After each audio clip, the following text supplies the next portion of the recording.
Well, Bella Debrera, welcome to CounterCulture, and thank you so much for joining me right here in the Chamber of Horrors, as I like to call it. Thank you so much. It's a pleasure to be here. But I'm actually feeling that this is a little bit too white, male, cisgender Well, the wall is white. For my liking. Yeah. Well, I mean, presumably the cartoonist is a white male. He is, Ben Davis. So therefore, we need to decolonise this wall immediately. We need to decolonise. Well, that segues brilliantly into your piece, your cover story, in fact, in this weekend's edition of the Spectator Australia. So you've written, we hear a lot about universities. We hear a lot about the wokeness that's taking over campus. It's spreading into other academic intellectual institutions. You have focused on the insane effect that cancel culture is having in our museums. So what are some of the examples of museums trying to decolonise themselves? So the worst examples are in the UK at the moment. So we have the British Library, run by a lady called Liz Jolly, who has basically said that the entire collection is racist, and therefore we need to do something about it. Is that because they stole all the? I'm thinking of the British Museum, where it's full of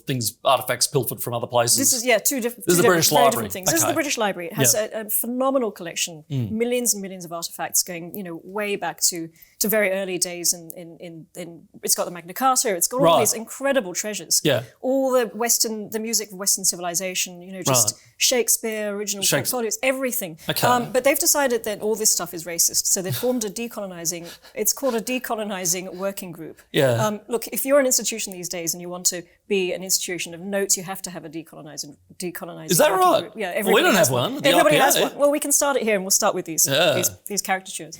So she's said that we need to get rid of anything that's too Eurocentric.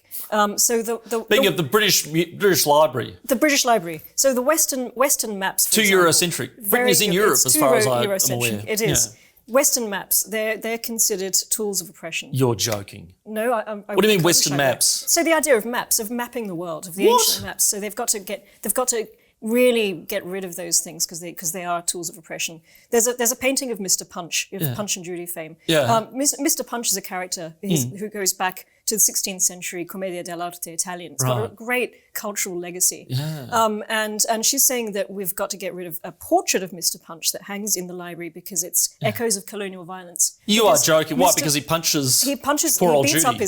He beats up Judy. But if you actually read about there are bigger issues everybody with that. beats everyone up in the Punch and Judy show. Everybody, a doctor comes in and beats Punch up. So, it's a total crazy violent puppet show that children love. But this has to go.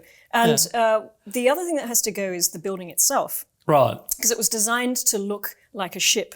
But they're saying it looks like an Imperial warship. Oh, you're joking. But the problem with that is that someone pointed out in another Speaker article is that it's actually a dreadnought, which was invented in the 20th century. So this is before imperialism. They haven't even got their history right. So they're saying it looks like a ship that is responsible for empire, but it's post-empire. It's post-empire. So, this is the problem with the whole movement. It's not intellectual. It's just, it's emotive, it's emotional, it's based on total, historical fiction, and it's a real problem. And that's just the British Library. Yeah. It's worse than the British Museum. I just want to, but I'm stuck on this. I'm stuck on this thing about decolonising and everything being right. This is the British Library. It exists to show British artefacts. Yes. So there is no place then apparently for any, not even pride in history, but beyond that, it's historical record. There is no place for any collection of artifacts from the past if it relates to the United Kingdom or to Europe. That's basically what they're saying here. That's what they're saying. That's insane. They're trying to erase the past. And that's what gets me as well. You think, first of all, Liz Jolly probably shouldn't be in charge of the British Library. She hates British history that much and she hates her legacy. She's in the wrong job. Yeah. And the other thing is, isn't it a sort of act of suicide, career suicide? If you're going to really cancel your whole institution, doesn't that mean that you will not have a job in the next 5 or 10 years? Well, that's my next question. What are they going to have in this building? Well, nothing.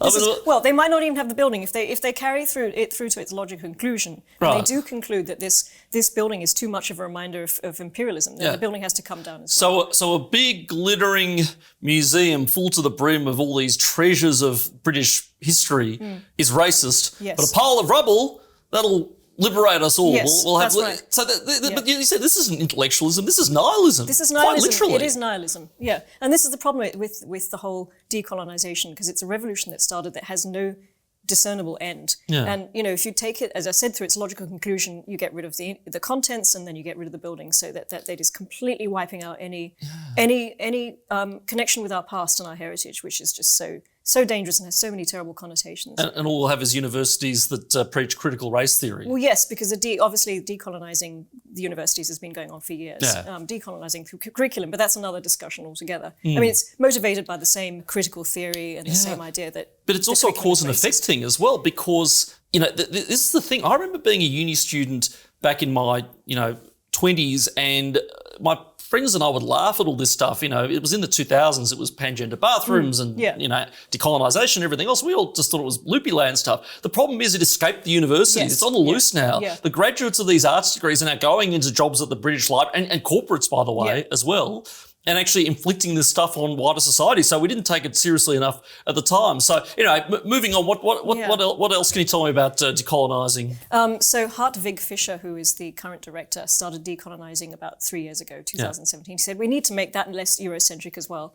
And I don't know if you've been to the British Museum, but it's certainly got much more than European art and history. It's phenomenal. It's got things from all over the world. That's a joke I was making, the real colonialism, going to foreign countries, scooping out their artefacts and bringing them back. Yeah, which is... Now you can understand. Yes. And that's a movement that is taking hold in France and the Netherlands because of the ties with Africa.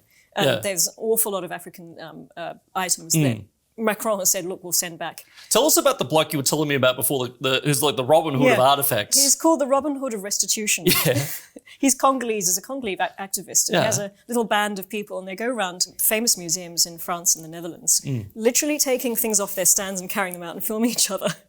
And he said in his interview he was really nervous the first time that he was doing, because he's not stealing. He says, I'm not stealing these things. No, he's reappropriating. I'm reappropriating. I'm doing exactly what this movement is asking me to do. Yeah. I'm just taking action. I'm being practical about it. Yeah. But yet the government then puts him in prison and fines him. So even though it's a government policy to do this, so he's doing the work for them. Yeah, he's decolonising. Yeah, look, he's actually decolonising. I take the point. Look, I have no problem with these artefacts being returned to their countries of origin, but frankly, to be brutally honest, this will probably get me cancelled 10 times over, but if you give these artefacts back to the Democratic Republic of Congo, such as it currently is, they'll end up getting stolen or destroyed anyway. That is not a stable country. Well, yes. The logistics... in itself is complicated, because if you think about some of the African artifacts that might have been plundered 500 years ago, maybe the descendants of those people aren't in that spot anymore anyway. So where do you send them? Do you have to find the descendants and send them to wherever they belong? I mean, logistically it's impossible. But as you say, why would you send these things back to highly unstable countries and nations where they'll be plundered and disappeared forever? And it's not a theoretical thing. I mean, look at what ISIS did, blowing up precious heritage-listed monuments and so on. I mean, anyway, that at least I could understand in theory. But this idea of erasing your own history in the name of colonialism, this is insanity. So this really is. It is really, and I want to go back to Hartwig Fischer, because he's in charge of the British Museum, which again is a phenomenal institution, thanks to Sir Hans Sloane, who donated his 70-odd thousand artefacts to start this museum. Yeah. The first thing they've done, obviously, is taken Sir Hans off the pride of place of his pedestal and sort of banished him to a side cabinet in the Enlightenment room, which is kind of ironic, and put the tools of his oppression in with him. So it's like a public shaming. So because his wife was involved in the slave trade, so they're saying this man has to go because of the slavery connotations. So it's this kind of strange thing that they have, which is giving life to these inanimate objects. So let's punish the bust of Sir Hans Sloane. Let's humiliate him. And that's the other thing that gets me about these people, is the arrogance and the pride of our generation, of these elites, who believe that because someone was flawed, and maybe Sir Hans Sloane wasn't a great character, maybe not. But history is full of great characters who did flawed characters who did amazing things. Yeah. And so it's this pride and this idea that we know better than all previous generations that came before us. Literally thousands of years of collective wisdom. That's the thing to me. Correct. This is we have nothing to learn from the past. We have nothing to learn from, our mistakes in the past. Yes. That's the other thing. It's the old adage. We're doomed to repeat. I know. And if you hide the artifacts and you hide, and if he wasn't involved in slavery, then surely they should be on display. So let's not do this again. Let's look at the mistakes and let's not repeat them. Mm-hmm. But just this public humiliation and the arrogance behind it it's just astounding. And what else? They've rearranged all the Captain Cook exhibitions to say that Australia was invaded, the usual thing. So they relabeled everything. In the coronavirus, when they shut the doors, they did all this. They moved things around. Yeah. Right. Yeah. Okay. So that was their little lockdown project. That was the time that they did it, the lockdown project. Right. So again, where do you stop? And another example, which I don't talk about in my article, is the Cartoon Gallery in London, which is just phenomenal. So they're now saying that they're interrogating. Not as good as this. They're interrogating. Not as good as this. No. That they're interrogating the collection because there are too many cartoons which have been drawn by white cisgender males. So Hogarth, that great cartoonist, is pretty much being shown the door. But the spokesman says, we're just going to get rid of some of them. But really, that they're going to get rid of all of them. You've told us a lot about the UK terrible and Europe. examples. Presumably it's happening in the US as well 10 times over. But, as we know, those places, continental Europe, or Europe rather, and the US sneeze and we catch a cold. We're behind the curve on these things. Yeah. So how is this creeping into Australian museums, our artefacts, our symbols, the pride in our country? Well, it is creeping in, and as you say, it's a bad fashion, and it's going to take. It's already catching on here. Yeah. So last year there was a meeting of the International Committee of Museums, and they. That's the problem. They all go off to these stupid Kyoto. conferences. Yes.